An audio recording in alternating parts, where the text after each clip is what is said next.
তোমার এই দুটো আমি একটু চষে খেতে পারি? না, আমার এই দুটোর উপর শুধুমাত্র আমার স্বামীর অধিকার আছে। কেন, স্বামী ছাড়া বুঝি কাউকে খাওয়ানো যায় না? ওহো, যায় না। পরপুরুষকে যদি এই দুটো চুষে খেতে দেই তবে পাপ হবে। পাপ হবে না, আমি তো তোমার বন্ধু, বন্ধুরা সবকিছু খেতে পারে। উফ, বললাম না এইগুলোতে আমার স্বামীর অধিকার আছে, আর কারণ নেই। বারবার জোর করো কেন? কি আর করবো বলো, তোমার এই দুটো দেখার পর আমার জিভে জল চলে এসেছে, তাই জোর করছি।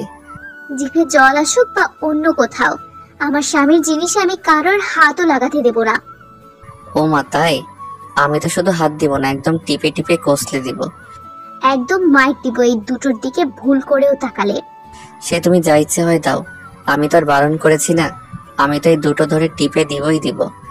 নীরব কথাটা শেষ করতেই দুম করে নিধির দিকে হাত বাড়িয়ে দিয়ে নিধির জিনিস দুটো ধরে আচ্ছা করে টিপতে লাগলো। নীরব নিধির জিনিসে হাত লাগাতেই নিধি রেগে যায়। নিধি নীরবকে বারবার বারণ করছে যে তার স্বামীর জিনিসে হাত না দিতে, অথচ নীরব তো তার স্বামীর জিনিস একদম খাবারে ধরেছে। নীরব আপন মনে টিপে চলেছে আর মজা নিচ্ছে। ওইদিকে নিধি রাগে ফুঁসছে। নীরব নিধির রাগী মুখটা দেখে মুচকি হেসে আরো জোরে জোরে টিপতে লাগলো।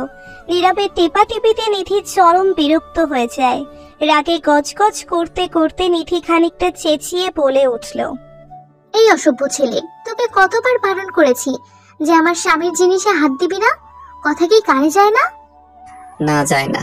তোমার স্বামী কি এখনই আসছে নাকি এসব দেখার জন্য? আমি তোমার স্বামীর অবর্তমানে একটু মজা খেলে কি এমন পাপ হবে? কি পাপ হবে মানে?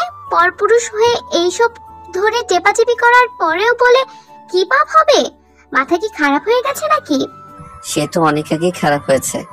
যেদিন তোমায় প্রথম দেখেছি সেদিন থেকে আমি তোমাতেই মুগ্ধ হয়ে গেছি। একটা থাপ্পড় দিয়ে মদের মধ্যে থাকা সমস্ত লুচ্চামি বের করে দেব।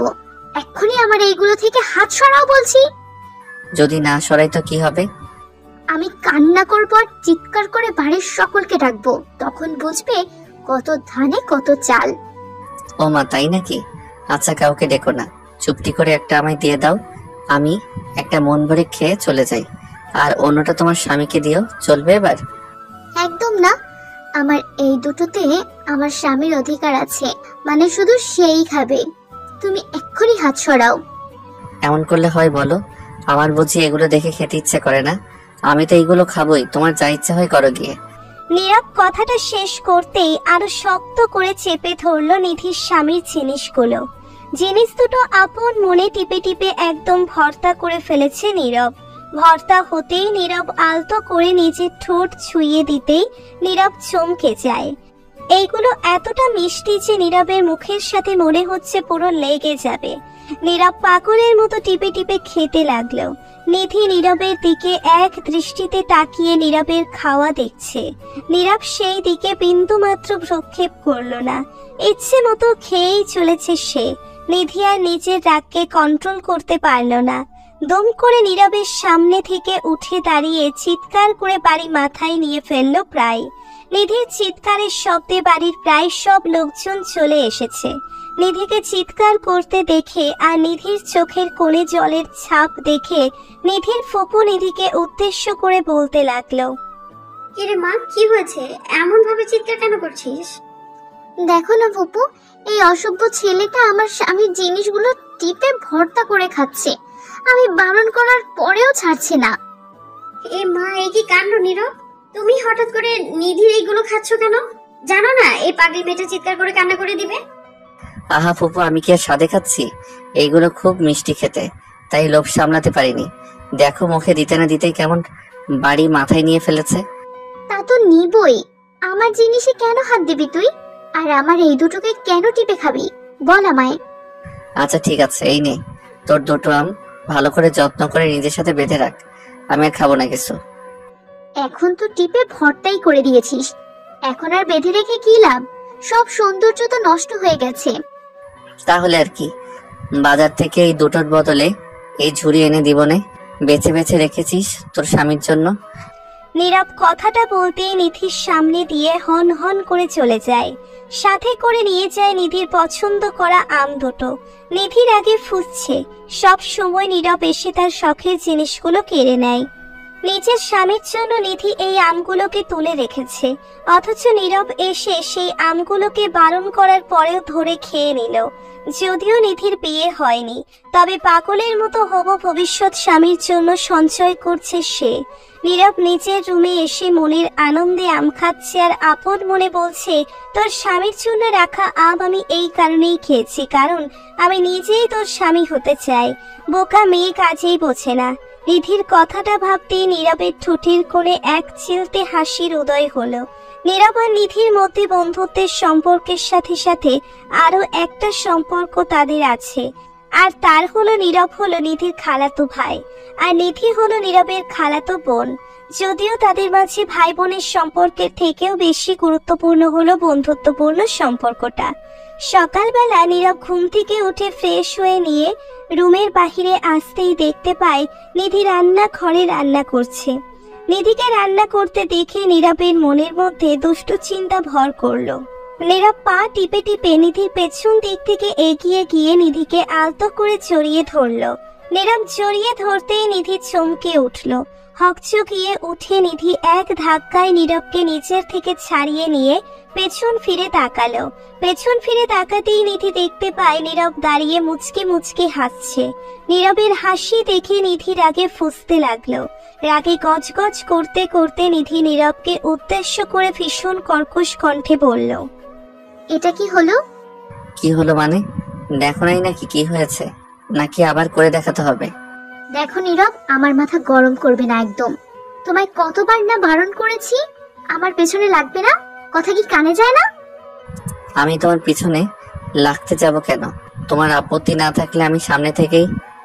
শার্ট টাপ, মেজাজ খারাপ করো না একদম। আমার মেজাজ খারাপ হয়ে গেলে কুরুক্ষেত্র হয়ে যাবে কিন্তু।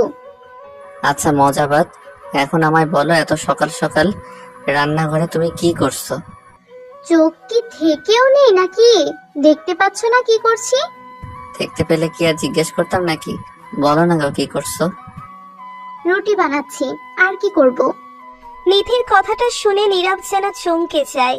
নীরব লাফিয়ে উঠে কৌতূহলী কণ্ঠে নিধিকে বলতে লাগলো, মানে এটা রুটি? তো কি, অনেক কষ্ট করে আদর যত্ন করে বানাচ্ছি। সুন্দর হয়েছে না? রুটি হয়েছে কিনা জানি না, তবে খুব সুন্দর। বিভিন্ন দেশের মানচিত্র হয়েছে। কি, আমার কষ্ট করে বানানো রুটি মানচিত্র হয়েছে?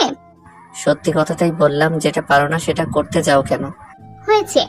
আমার মানচিত্র আমার কাছে অনেক দামি। চেষ্টা করতে করতে একটা সময় ঠিক হয়ে যাবে। আমিও তাই করছি, অনেক চেষ্টা করছি, তবে কোনো লাভ হচ্ছে না। কি করা যায় বলো তো? মানে তুমি আবার কি নিয়ে চেষ্টা করছো? এই যে তোমায় ইমপ্রেস করে তোমার স্বামী হবার চেষ্টা। নীরব কথাটা ফিসফিস করে বলল। নিধি নীরবের অস্পষ্ট কথাটা শুনতে পেল না সঠিকভাবে। নিধি নীরবের দিকে প্রশ্নসূচক দৃষ্টিতে তাকিয়ে বলল, তুমি কি কিছু বলেছো? না না, কি বলবো, আমি কিছু বলিনি। আচ্ছা এখন তুমি যাও, আমায় কাজ করতে হবে এখন। আচ্ছা আসছি, থাকো তুমি, আর কি বলবো। নিধি নীরবকে রান্নাঘর থেকে তাড়িয়ে দিল। নীরব যদিও নিধির সাথে আড্ডা দিতে চাইছিল, তবে নিধির কথা রাখতে গিয়ে চলে আসতে বাধ্য হলো। নীরব রান্নাঘর থেকে বেরিয়ে চলে আসে ছাদে। ছাদে এসে নীরব একা একটা কোণে বসে আছে। মনটা ভীষণ বিচলিত হয়ে আছে নীরবের। নিধি কেন তার মনটাকে বোঝে না? নীরব এই বিষয়টা ভেবে পায় না। নিধির সাথে যতটা ক্লোজ হয়ে থাকার চেষ্টা নীরব করে, ঠিক ততটাই দূরে সরে যায়। নিধি কি তবে আর কখনো তার হবে না? কথাটা ভাবতেই নীরবের বুকটা কেঁপে উঠল। নিধিকে ভুলে যাওয়া নীরবের পক্ষে সম্ভব নয়। নীরব চায় সব সময় নিধিকে নিজের করে রাখতে, ভালোবাসার চাদরে নিধিকে আগলে রাখতে। নীরব এখনো নিধিকে নিজের মনের কথাটা বলেনি।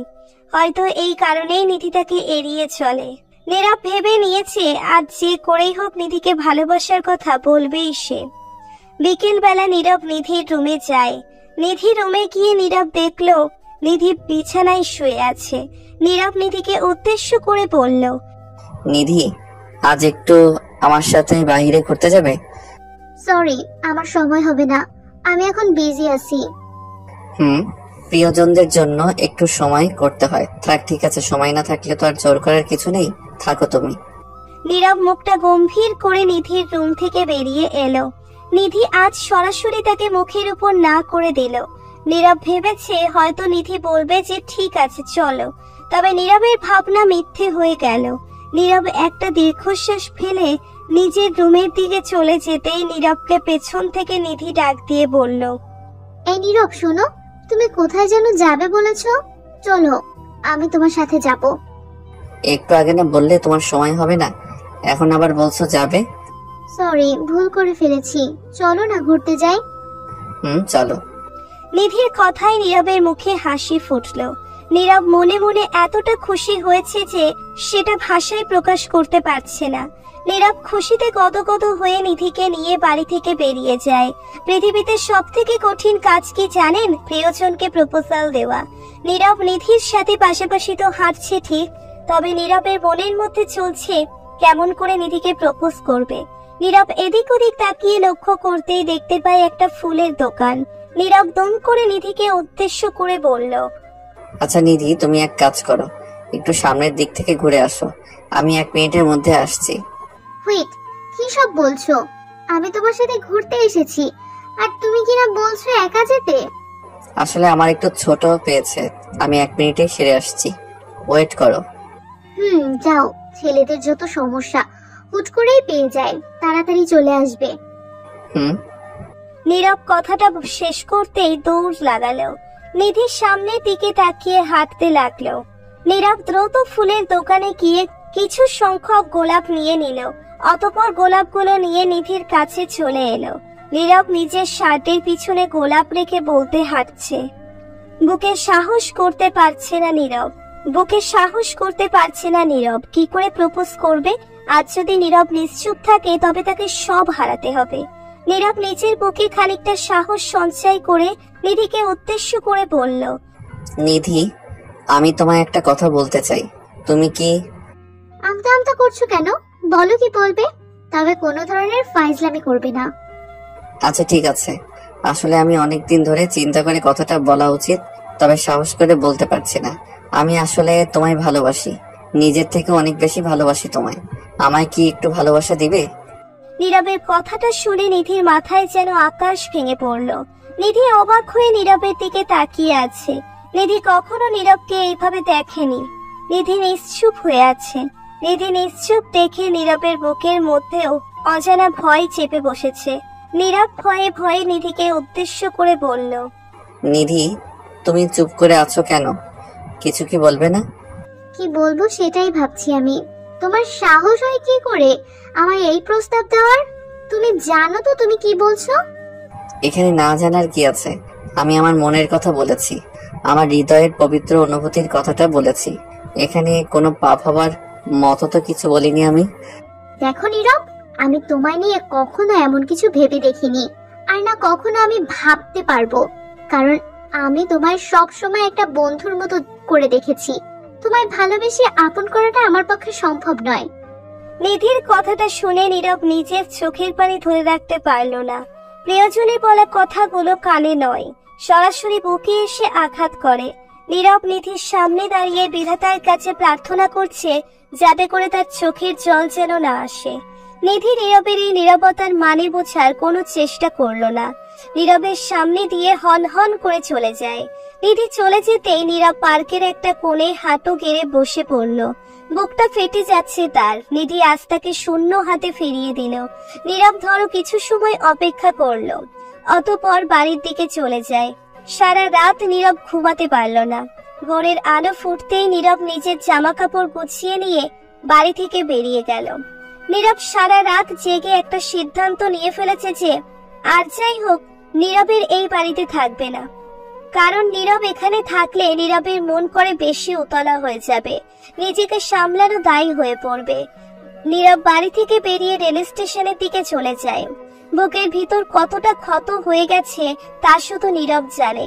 নীরব রেল স্টেশনে এসে ট্রেন আসার অপেক্ষা করতে লাগলো। কিছু সময় যেতেই হঠাৎ করে নীরব লক্ষ্য করলো তার পাশে কেউ একজন এসে বসে আছে।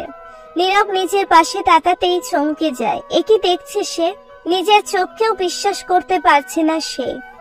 নীরব দেখলো নিধি তার পাশে এসে বসে আছে। নীরব নিধিকে দেখে প্রশ্নসূচক দৃষ্টিতে তাকাতে নিধি ভারী কণ্ঠে নীরবকে উদ্দেশ্য করে বলল, এসব কি হচ্ছে নীরব? আমায় ভাবার জন্য কি একটু সময় তুমি দিবে না? এমন ভাবে চোরের মতো চলে আসার কারণ কি ছিল? কোথায় চোরের মতো চলে আসছি? আমার মন ভালো লাগছিল না, তাই আর কি। চুপ হয়ে যাও, আর একটাও কথা তুমি বলবে না। আমি সব জানি। নিধির কথার বিপরীতে নীরব একদম চুপ হয়ে থাকলো।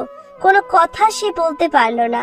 নিধি নীরবের গালে হাত জোড়া রেখে মৃদু কণ্ঠে বলতে লাগলো, সরি গো কলিজা, অনেক কষ্ট দিয়ে ফেলেছি। তুমি তো আমার স্বামী, তোমার কাছে থেকে ভালোবাসা বুঝতে না পারলেও এই 1 মিনিটের দূরত্ব আমায় তোমার গুরুত্ব বুঝিয়ে দিয়েছে। আমায় ক্ষমা করে দাও তুমি। নিধির কথাটা শেষ হতেই নীরব দুম করে নিধিকে নিজের বুকে টেনে নিল। ভালোবাসা হয়তো একেই বলে, যতটাই দূরে থাকুক না কেন প্রিয়জনের গুরুত্ব বুঝিয়ে দিতে সময় নেয় না।